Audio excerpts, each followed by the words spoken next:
Hello, everyone. Thank you for joining us. It's always difficult to get a consensus among economists on all issues. And it is especially hard when it comes to tariffs, the pros, the cons, the implication. The year ahead is clouded by the prospects of tariffs and policies which may derail trade flows. President Trump is committed to tariffs. He says it's a way to generate revenue, a way to address trade imbalances, even to bring back manufacturing back home. The thing is, there are also risks. Inflation, and also the risk of retaliation. So what does that mean for the global economy, for consumers, for businesses?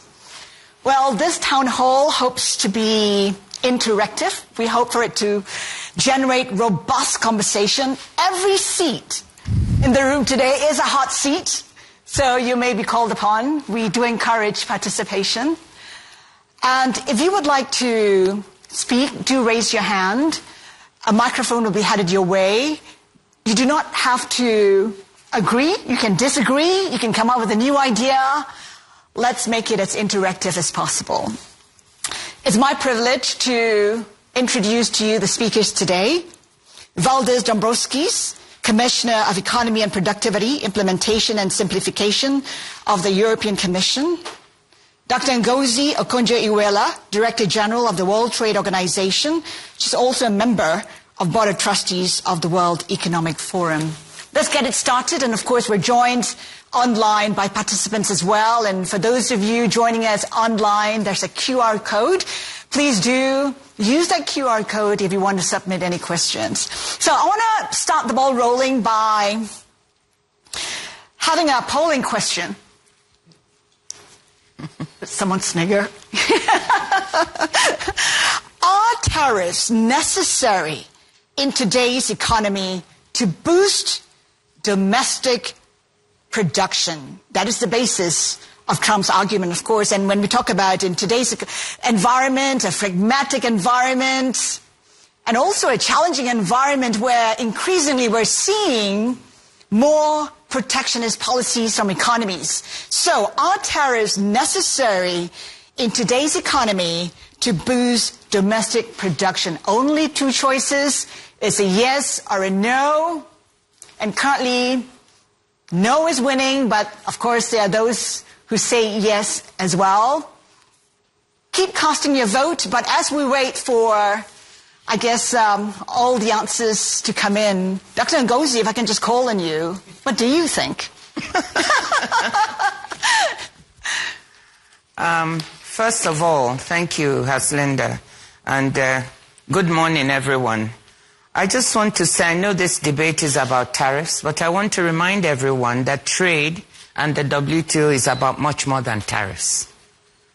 The WTO is the home of agreements that could actually lead to other, let me say, adverse impacts on world trade, if they are not adhered to and respected. We house the Sanitary and Phytosanitary Measures Agreement, which protects the safety of many of the foods and so on that we trade, the Technical Barriers to Trade Agreement, product standards, so that there's trust when you trade.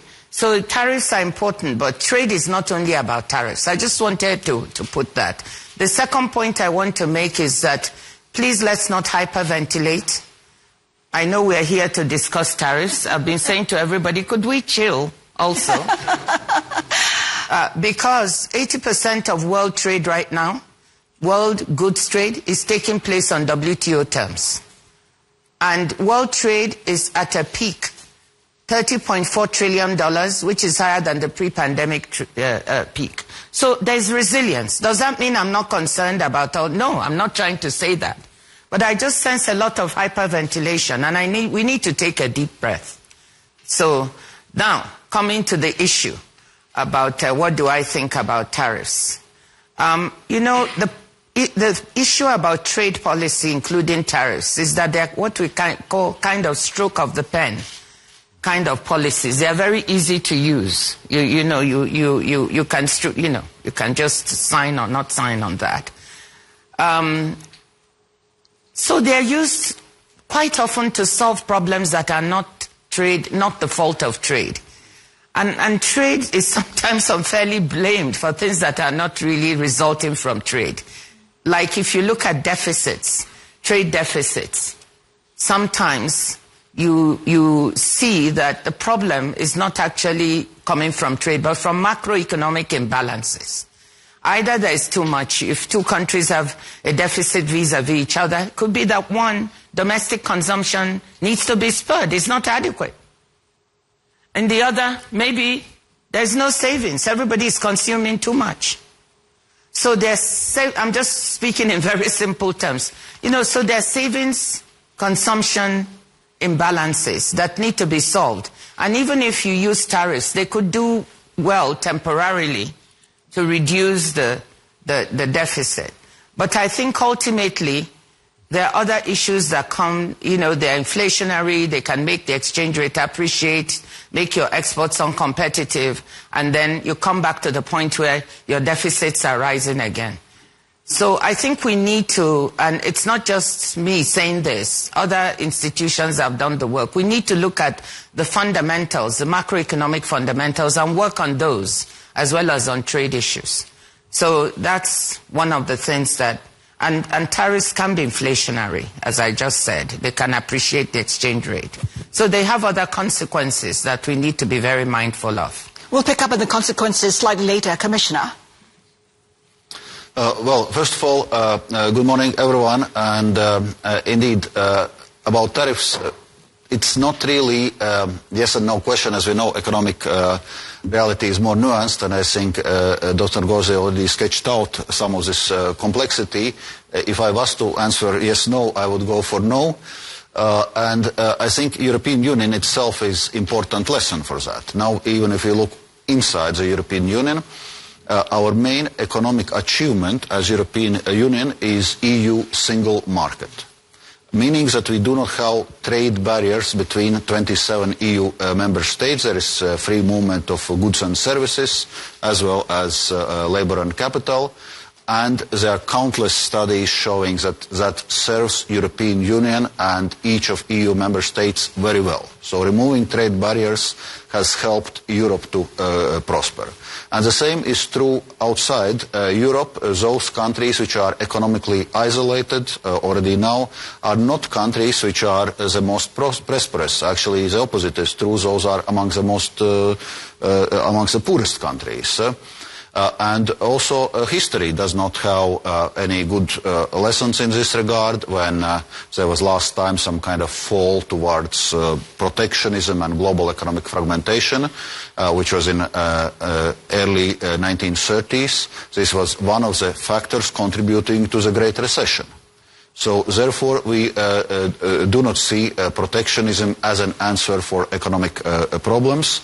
But of course, when we are discussing international trade, it's very important that it's a fair trade, that it's based on a level playing field. And there are still obviously things to do.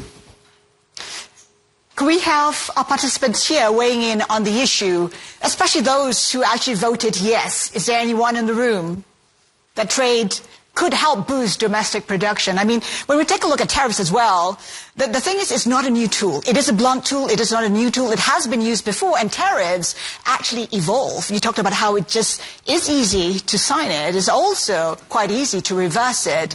So are there arguments out there to say that it could be necessary initially, and then, it could be reversed? What are your views on whether tariffs are necessary to boost domestic production? Please. Well, I'm sorry, could you just wait for the microphone, please? Oh, sorry. Gary Brown from the U.S. I think it's initially, there's different reasons why you do tariffs. And the reasons that the U.S. or Trump administration is looking at doing them is some to balance playing fields, and two, it's leverage. I truly don't believe we're going to have tariffs against Mexico and Canada, maybe some, but he's trying to use this, and people use it, other reasons that make more sense. It's not just a tariff. It's reasoning, it's leverage. That's all I can tell you, it's leverage. It's trying to get the balanced balanced field for your country, your domestic production, and just to try to get what you want across. Leverage, negotiating tool, anything else? Can I just say that supports my point that we should not hyperventilate. We should take a deep breath. But for Europe, which is at risk, for instance, even if it's not 25%, even if it's just 10%, it is painful, especially if it's industries like the auto industry. First of all, I would take a bit broader look at this. EU and US are strategic allies, and especially in a current geopolitical situation when we see that autocracies are challenging rules-based international order, it's very important that democracies work together, and so it is with this spirit of cooperation which we are approaching also now the new Trump administration. Second, EU-US trade and investment relationship is the largest in the world. Together we are 42% of the world GDP, so there is lots of stake also economically. Therefore, certainly we will be seeking engagement and a dialogue with the Trump administration and find a constructive way forward. Can I just say that in terms of, this is supposed to be on the economics also, tariffs can be distortionary internally. They can lead to misallocation of resources. From one sector to the other. This may not be what is intended when they are put on, but this is why over time many countries have moved away from using tariffs, including, the large countries in the economy and even emerging markets and developing countries. Most of those who use tariffs now are very small, either small countries or poor countries, that a few of them, a handful, raise their resources about 1/3 from tariffs. And the U.S. last raised revenue, I think, between the 1860s and the 1920s. Now tariff revenue is like 2%. China is 2.5%. So it's really a tool because of some of the other consequences in terms of the way it affects internal allocation of resources, that there's been a move away. So I also believe that, bearing that in mind, if it is a negotiating tool, let's take a deep breath and wait till that happens. If it's not really going to be used as an economic tool, I'm not saying that's not going to happen. I'm just saying let's see how it is used and the impact. But on a purely economic basis, it is distortionary, it can be inflationary. And these are some of the reasons. And it can work against your own exports by appreciating your exchange rate relative to that of others. That's why there's been a move away. There's a good reason why the world moved away from it, using it excessively. Can it revive manufacturing? Can it bring manufacturing back to the U.S.? Dr. Ming-Ju, perhaps you're in a way on that. Former PBOC, by the way. Oh, thank you, and give me this wonderful opportunity. Chinese company will be more than happy to invest to reverse, technology transfer in the United States.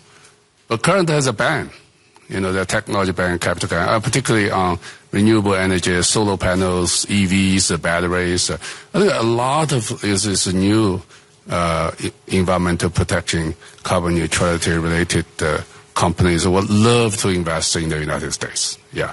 And so we hope both sides will be able to sit down to cut the deal.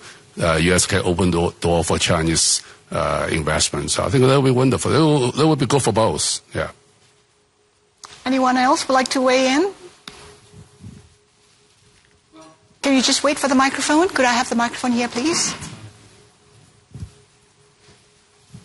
Hi, Jan Willem, Ms. Phillips, Medical Equipment. Some of the arguments that are being used for the tariffs are to restore national security. And I think for some of our sectors, like healthcare, we're not quite sure why we're a part of this game of tariffs. And in fact, in some sectors, there's a trade surplus from the United States to Europe. And suddenly we find ourselves, even though there's, from a European perspective, a deficit, subject to discussions about tariffs that don't make any sense. So could you maybe also elaborate about, so not only what is really at stake then if it's not tariffs and economic, is national security part of this discussion? And if so, then maybe a lot of our commodities and products are out of the discussion. We shouldn't be worried and we shouldn't be hyperventilating anymore and leave it to the weapons and the chips manufacturers to be hyperventilating. Commissioner. Indeed, in last couple of years, those national security and economic security considerations had been featuring much more prominently in the discussions. Globally speaking, we are seeing that geopolitics is becoming more confrontational, and correspondingly the security considerations are becoming more prominent. And that's something which is happening also in the EU. We have our economic security strategy, but it's not about putting, this much tariff on this or that good. It's then rather about measures on export restrictions or foreign direct investments into the EU, which may pose certain security risks, or we are now assessing whether something would need to be done concerning the outbound investment. So there, tariffs is not really the tool to deal with economic security considerations. And also there we think that it's important that like-minded democracies work together. We had lots of bilateral engagement with US on this, also trilaterally EU, US, Japan, also within G7. And we think it's important this work also continues, but I would not see so much linkage with tariff discussion. Dr. Ngozi? Would you like to weigh in that?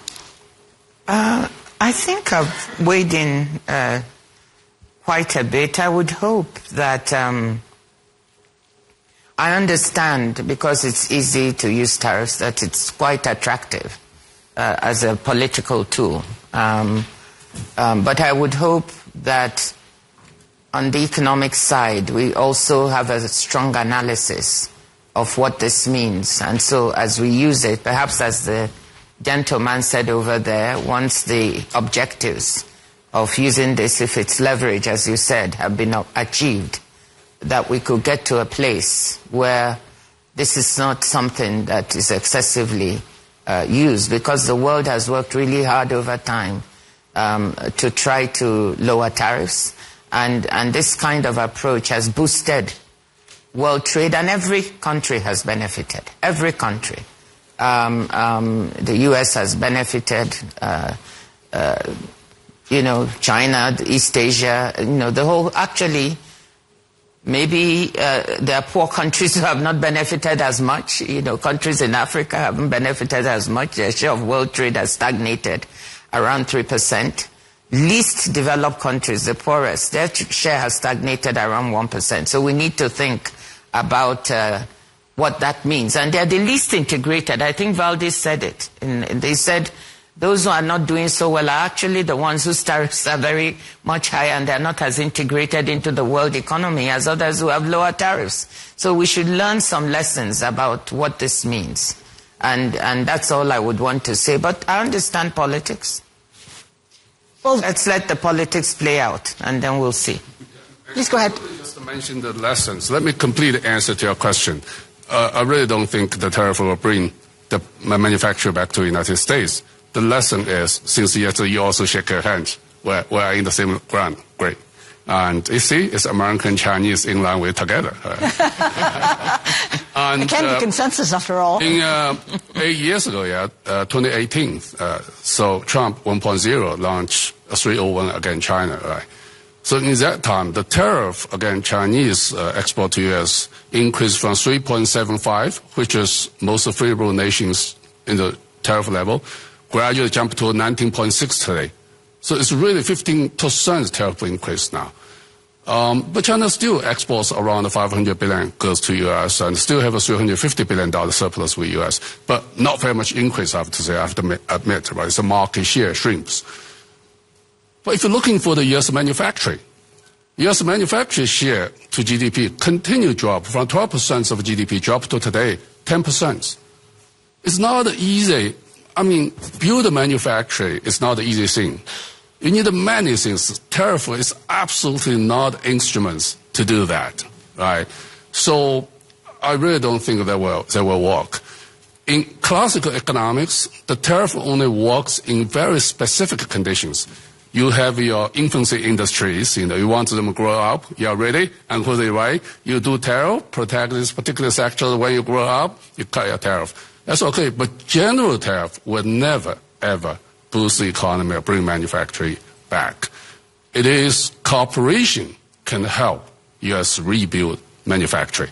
As I gave you the first part of the answer, if U.S. and China can work together, I think the Chinese company will be happy to invest in the United States. But tariff will not do it. So in the past 80 years, because tariff, both sides don't work together. U.S. don't have a manufacturing.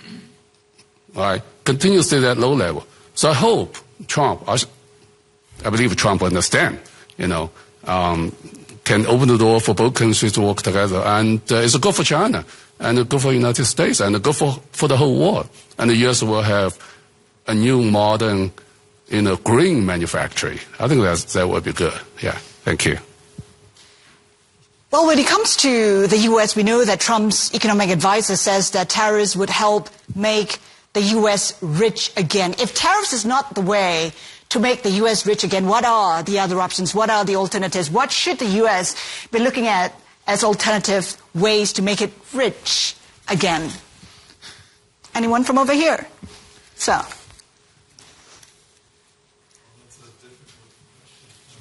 Could we have the microphone, please? Hi, I'm the ambassador of Brazil to the WTO. I would say it would be the opposite route. It would be further integration, more dialogue. I think there's a geopolitical issue sort of getting in the way of making America rich again. I think embracing a certain level playing field and a rules-based relationship with the world in both the trade and economic areas, all sectors, I think it would do much more for everyone's economy than going back to post-World War II type or even interwar type traditional tariff wars, let's say. I think that can pull economies back. In fact, it can enhance tensions, and I think it would not be particularly helpful. I think the U.S. was already also a winner. There's a lot of China sort of obsession, but I think the U.S. was a clear winner of the world trade system and the international order as it exists today. You can see that by the per capita income of the United States and the size of its economy. It's still huge. So I would hope that we can find a way to maintain and improve the rules, improve the world order. I think there's an impact of this tariff, using tariff politically. I think there's a negative spillover, which is it really hurts the international rules-based system because it implies that perhaps the commitments that everyone has made at the WTO after so many years of WTO existence, and everybody abides by that, it means that all of a sudden this is no longer important or relevant from a legal standpoint or from a commitment standpoint. So I think that's a bad message. It kind of ruins a little bit the chessboard and leaves country wondering then what is valid, what are the rules, what's the common reference point for everyone to interact. I think that's my concern. Thank you. Yeah, if I may on this. Well, first of all, I would dare to argue that the U.S. is not poor. If the point was that make it rich again, it's actually rich. And U.S. is having also one of the best growth rates among advanced economies. So on aggregate, things seem to be working actually quite well in the United States. Where there are some issues, they are probably more linked with income inequality, because it's true that income inequality in U.S. is much bigger, like say in EU, and in the most unequal EU member state is still much more equal in terms of incomes than United States.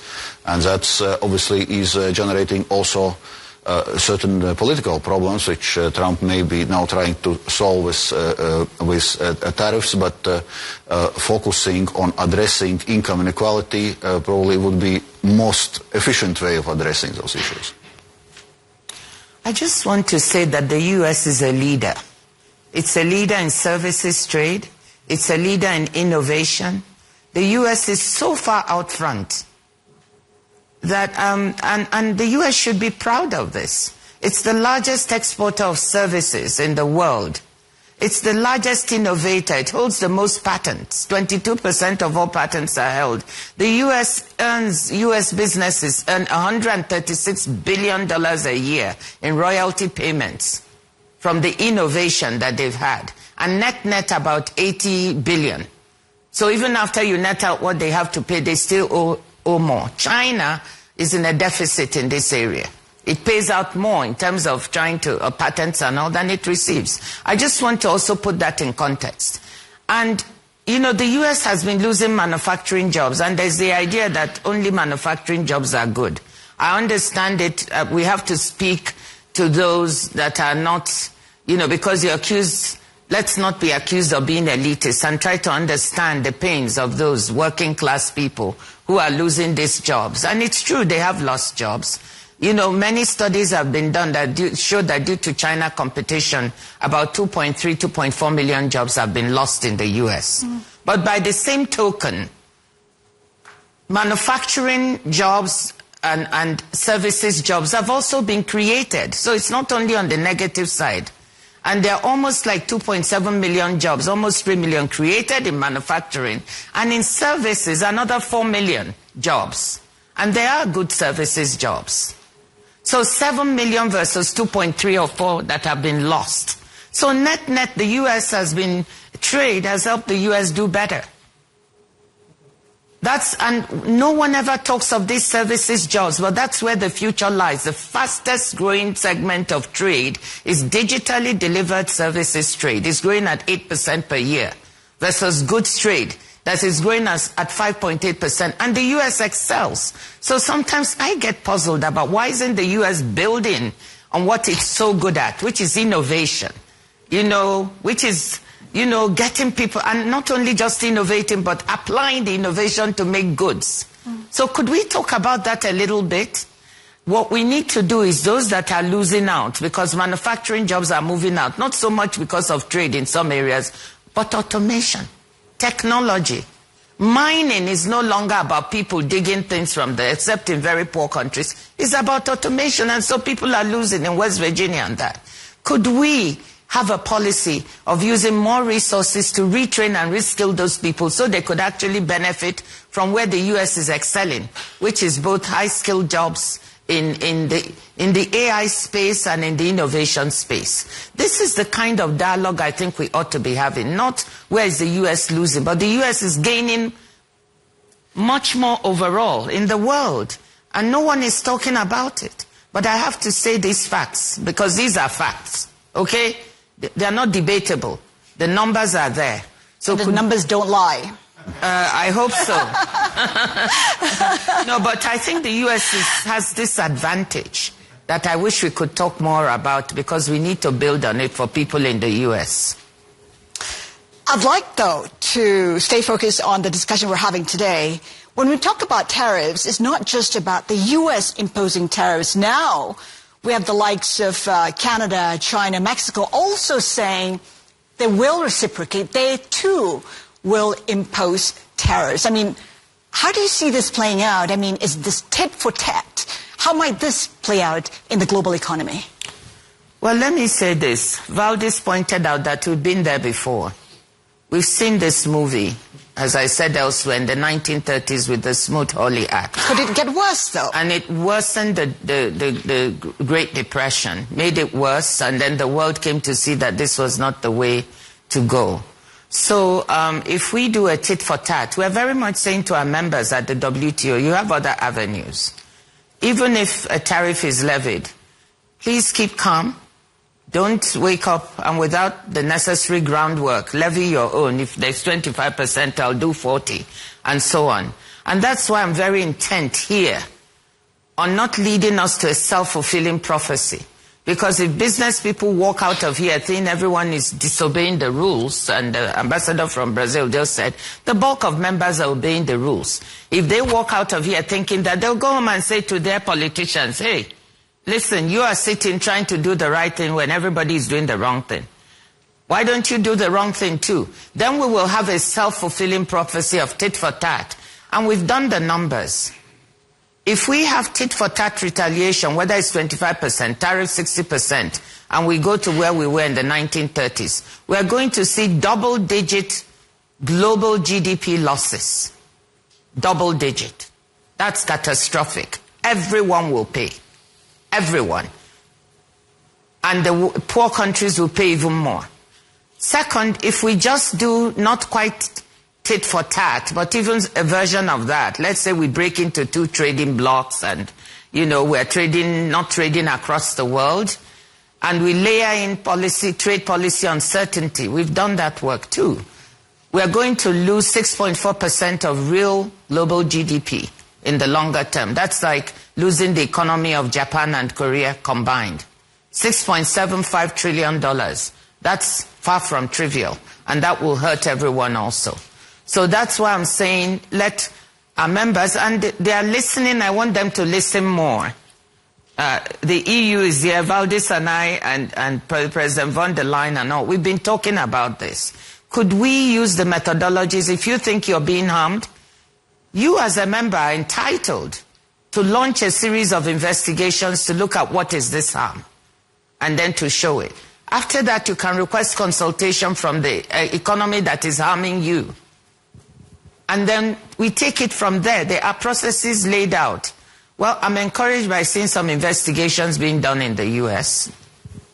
I think the executive order we saw is more about investigate, they study that. Even the External Revenue Service is investigate how we can say it. So maybe when we do that, we can have a sound basis to decide, or the U.S. rather, not us, how to move forward. I'm not saying that won't result in things we may not like. But at least let's put a sound process to do these things. And other countries, other members, to do the same. China, we've been talking about this. EU has been trying to follow this with the investigation. It still resulted in them levying tariffs. But now they're in discussions with China, which are quite difficult. But they're talking, what can we do in order to have a good outcome? Japan went through this. If people remember, it was in the 70s and 80s where Japan went through this story. It was seen as dumping cheap goods and cheating. And Japan, and this went on for quite a while. I remember I was just starting college then, and this was all that was in the news.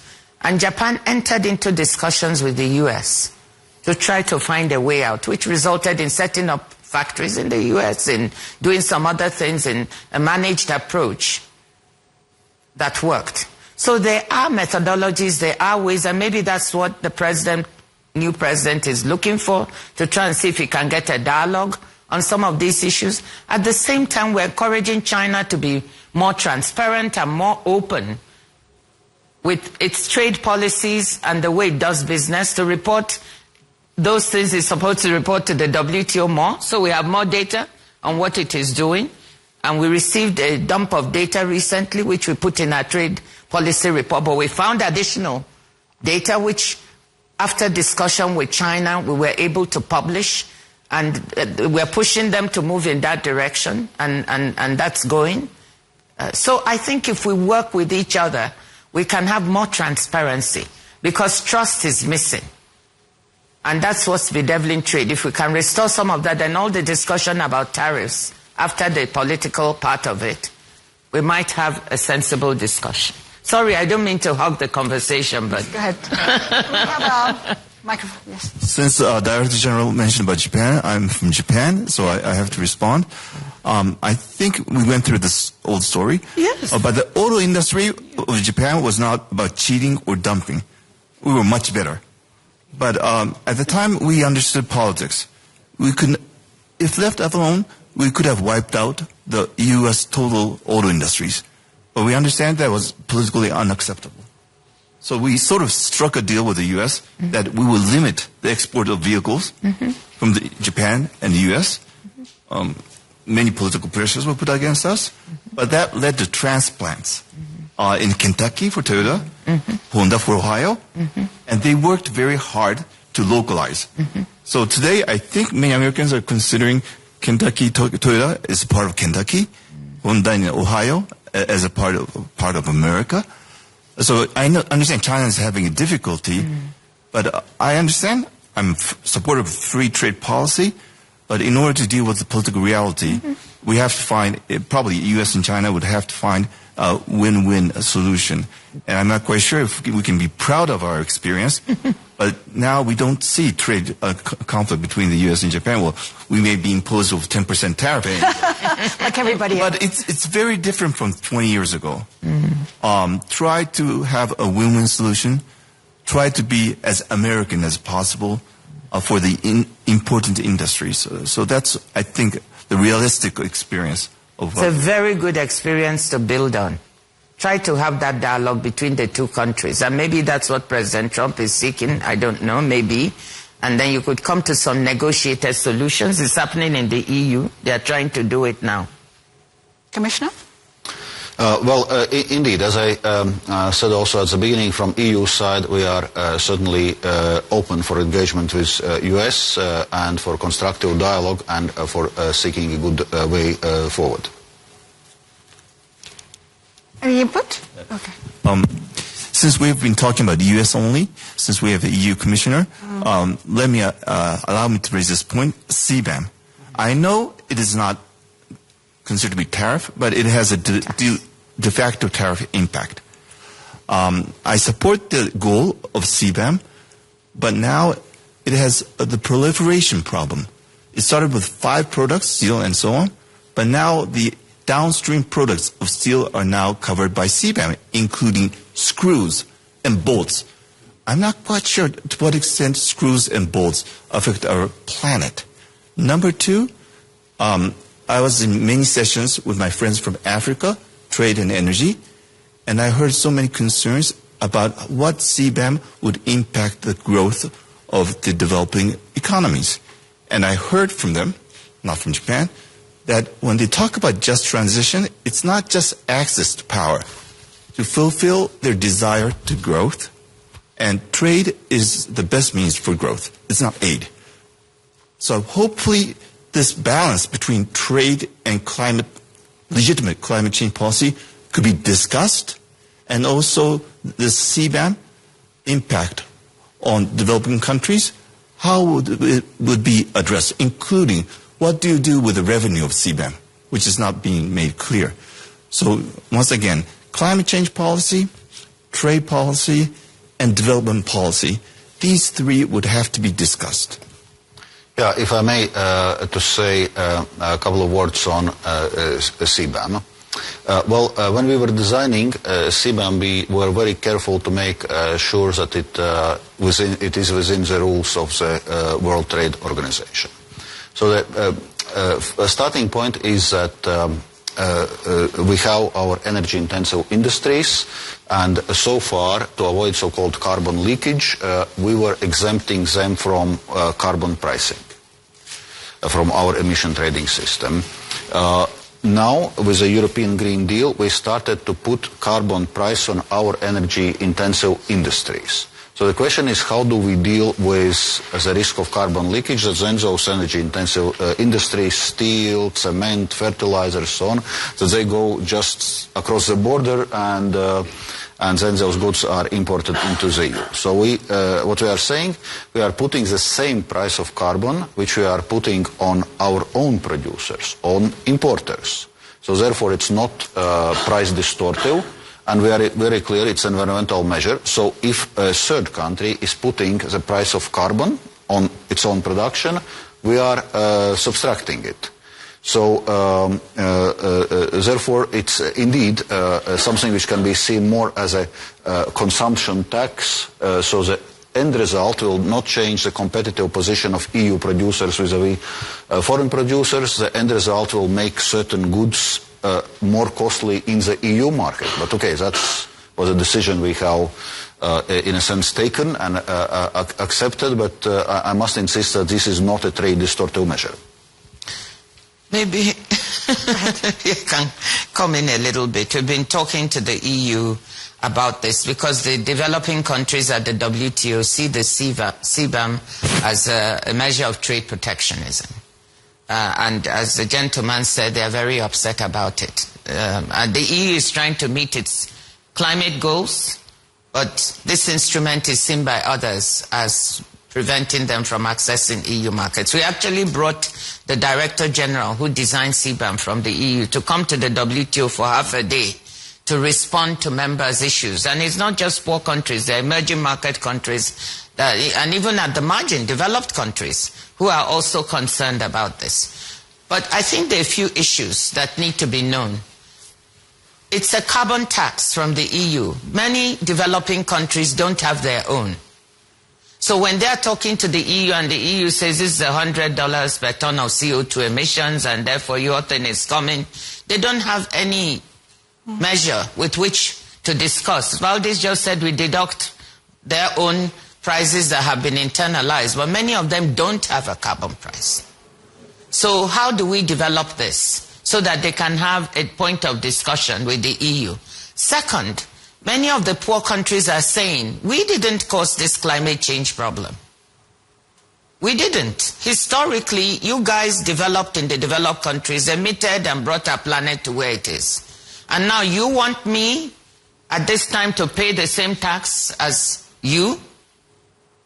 I'm not going to accept that. So we have a bit of a problem because many countries are taking historical dimensions. Now this is a point of dichotomy and discussion at the WTO. There are developed countries who don't want that to come in because they say the WTO is not the UNFCCC, this is not the forum. But part of the protectionist argument, I have to be very clear, from developing countries is that this is a problem for them because they are being asked to pay now for wrongs that were done by others in the past.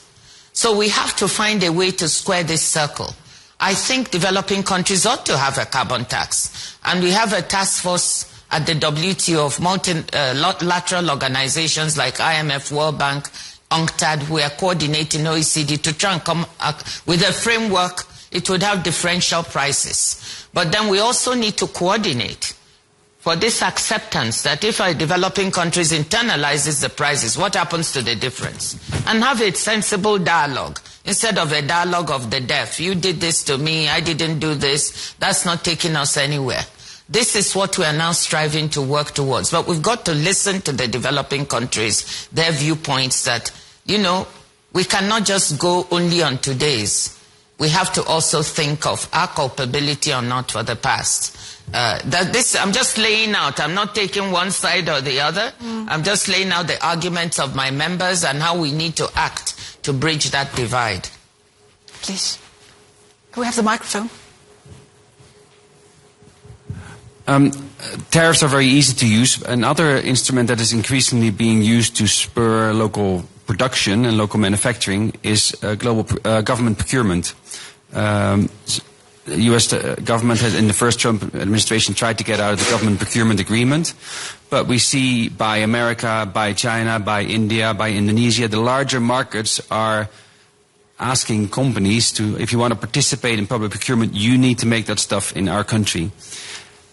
That, as a consequence, smaller countries, smaller markets, but also developing countries will miss out because we have to already put the factory in China, or we must put it in India. We can't put it in your country, even if you're more interesting.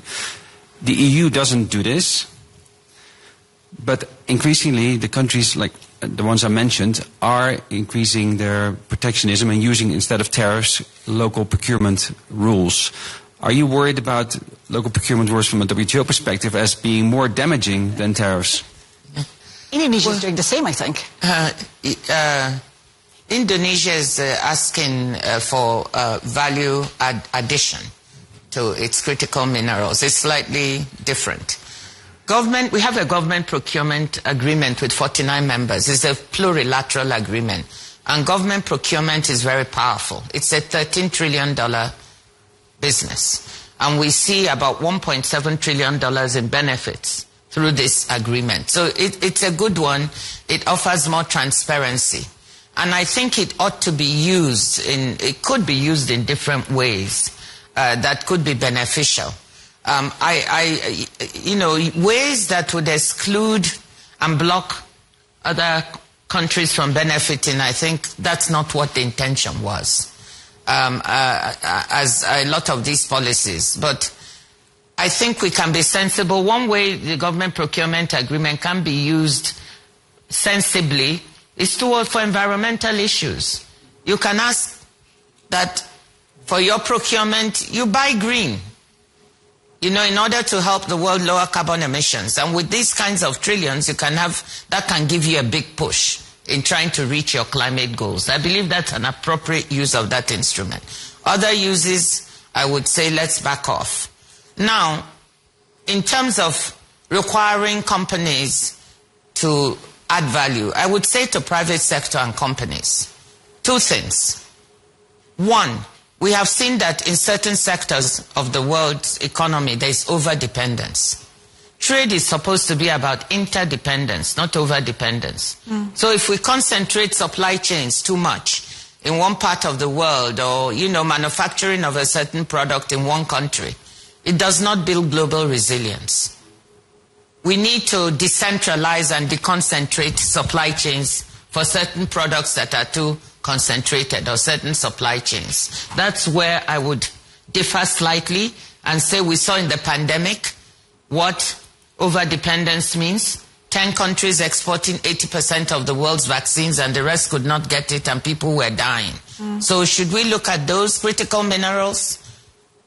There's a concentration, 70% processing in China. There may be historical reasons for that.